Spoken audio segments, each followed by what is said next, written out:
And it's been forever since I posted another video. I've just been so busy. I ended up having my daughter. Her name is Mia Elizabeth Rose Barb. I had her on June 1st at 1:58 a.m. She was 10 pounds and 5 ounces. Okay, so I'm going to talk about my labor and delivery story and how everything happened and what happened during it. Okay, so I had a OBGYN appointment at 2 o'clock that day, and I knew I was in labor because I was having contractions all night. And what's crazy is that was my due date. It was my due date when I knew I was in labor. I was having contractions back to back over and over again. And when I got to my appointment, I was only dilated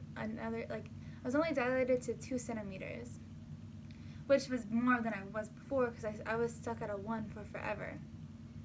And so during my appointment, he was like, because I knew I was in labor and I was telling him that, but he was like, if it keeps happening, go to the hospital tonight. He's like, but don't go till later.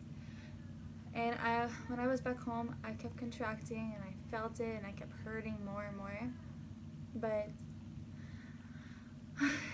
anyways, about a little bit later, about like 6 o'clock I would say, we ended up going to the hospital.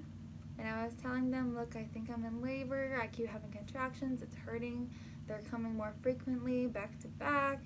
So she was like, okay, I'll bring you to a room and I'll check you. So she ended up checking my cervix, and she said that I was still dilated to about 2.5. So she said, I'll keep you on a monitor for a couple hours and we'll see if you dilate anymore.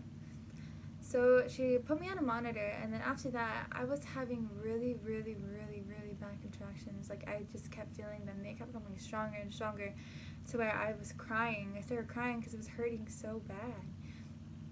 And so the doctor came in later, and she was like, hey, I wanna get things going. She's like, I really wanna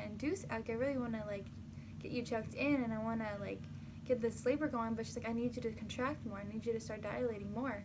And she's like, so this is what I want you to do.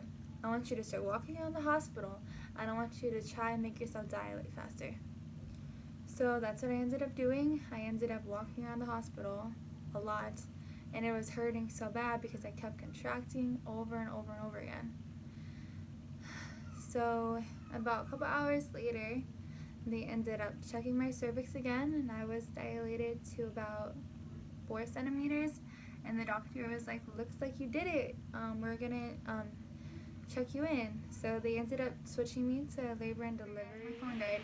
But this is my daughter Mia. But she burped. But what I was saying was, yeah.